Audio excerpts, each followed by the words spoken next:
హరికృష్ణ ఆ ఫోటో లక్ష్మిది కాదు అంటే సిరిది కాదు అని చెప్పడంతో ఇంకా సంధ్య, కేడీ ఇద్దరూ ఆలోచించి నాకు అర్థమైంది సంధ్య. స్కెచ్ ఆర్టిస్టే ఏదో చేసుంటాడు. ఒకసారి వాడిని ఎక్కడున్నా పట్టుకొని పిలిపించు అని చెప్పడంతో ఇంకా సంధ్య అతన్ని పిలిపించి ఉంటుంది. అతను భయపడుకుంటూ అక్కడికే పోలీస్ స్టేషన్‌కి వచ్చి ఉంటాడు. "ఈ ఫోటో ఎవరిదిరా చెప్పు" అని అడుగుతూ ఉంటే, "మీరు ఆ రోజు చెప్పారు కదా సార్ సిరిది" అని చెప్తూ ఉంటే, "ఇది సిరిది కాదు చెప్పు నిజం చెప్తావా లేదా? ఎందుకు ఫోటో మార్చేశావు" అని వ కేడీ నిలదీస్తూ ఉంటాడు. "లేదు సార్ నేనేం చేయలేదు సార్" అని అతను చెప్తూ ఉంటే, "చెప్తావా లేదా? లాకప్‌లో వేసి కొట్టేయమంటావా?" అని కేడీ అరుస్తూ ఉంటే, ఇంకా సార్ చెప్తాను సార్. ఆ రోజు నేను ఫస్ట్ వి హరికృష్ణ వాళ్ళ అమ్మ ఫోటో గీసిన తర్వాత ఒక రౌడీ వచ్చి నన్ను ఫోటో మార్చేయి లేదంటే నిన్ను, నీ ఫ్యామిలీని చంపేస్తానని బెదిరించాడు సార్. అతనే ఈ ఫోటో ఇచ్చి వెళ్ళాడు అని అతను చెప్పడంతో, అలాగా అని వీళ్ళు కోపంగా చూస్తూ ఉంటారు. కానీ సార్ నాకు ఆ ఫీచర్స్ ఇంకా గుర్తున్నాయి సార్. మీరు నాకు టైమ్ ఇస్తే నేను ఆ ఫిగర్‌ని డ్రా చేసి ఇస్తాను సార్ అని చెప్పడంతో, సరే వెంటనే డ్రా చెయ్యని కేడీ చెప్తూ ఉంటాడు. ఇంకా అతను బోర్డ్ మీద లక్ష్మి ఫోటోని డ్రా చేస్తూ ఉంటాడు. ఇంకా కేడీ, సంధ్య అక్కడే ఉండి చూస్తూ ఉంటారు. అతను మరోవైపు ఫోటో డ్రా చేస్తూ ఉంటాడు. ఇంకా హాస్పిటల్‌లో ఆహ్, భక్తవత్సలంని హాస్పిటల్‌లో అడ్మిట్ చేసి ఉంటారు. ఐసీయూలో ఉంటాడు. లక్ష్మి ఉన్న హాస్పిటల్‌కి భక్తవత్సలంని కూడా అడ్మిట్ చేయడానికి తీసుకొచ్చి ఉంటారు. ఇంకా విహారీ అలా బయటికి వెళ్తూ ఉంటే లక్ష్మిని స్ట్రెచర్ పైన పడుకోబెట్టి ఇంకో రూమ్‌కి వార్డ్‌కి షిఫ్ట్ చేస్తూ ఉంటారు. అనుకోకుండా అలా వెళ్తూ ఉంటే లక్ష్మి చెయ్యి విహారీకి తగులుతుంది. ఇంకా విహారీకి అనుకోకుండా అంటే ఇక్కడ లక్ష్మి ఉన్నది అన్న ప్రెజెన్స్ అది అనిపిస్తూ ఉంటుంది. హార్ట్ మీద చెయ్యి వేసుకొని లక్ష్మిని గుర్తు చేసుకుంటూ ఉంటాడు. అలా లక్ష్మిని రూమ్‌లోకి తీసుకొని వెళ్తారు. ఆ తర్వాత నర్స్ డాక్టర్ దగ్గరికి వెళ్తుంది. ఇంకా మనము సిరి అనే ఆవిడ ఉంది కదా! ఆ పేషెంట్‌కి మనం ఇప్పుడు కట్లు విప్పతీద్దాము. తనెవరో డీటెయిల్స్ ఏమి మనకింకా తెలియలేదు కదా! తనకి చెప్పేసి మీరు ప్రిపేర్ చేయండి. కట్లు విప్పేద్దాము అని డాక్టర్ చెప్పడంతో నర్స్ అలాగే అని చెప్తుంది. మరోవైపు ఇంకా అలా లక్ష్మిని కూర్చోబెట్టి తన మొహానికి ఉన్న కట్లన్నీ విప్పదీస్తూ ఉంటారు. ఇంకా ఇటువైపేమో పోలీస్ స్టేషన్‌లో అతను డ్రా చేస్తూ ఉంటాడు. అలా డ్రాయింగ్ పూర్తయిపోయిన తర్వాత మేడం కంప్లీట్ అయింది మేడం అని అతను చెప్పడంతో ఇంకా సంధ్య, కేడీ ఇద్దరు ఫోటోని చూస్తారు.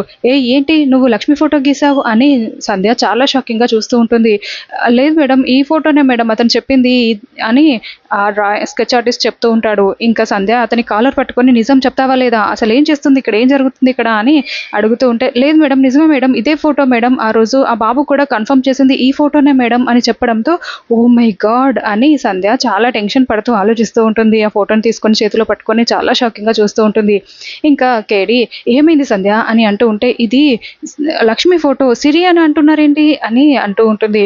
అతను నిజమే చెప్తున్నాడు సంధ్య అతన్ని వదిలేసేయ్ అని చెప్పడంతో, సరే నువ్వు వెళ్ళు అని సంధ్య చెప్తుంది. ఇంక అతను అక్కడి నుంచి వెళ్ళిపోతాడు.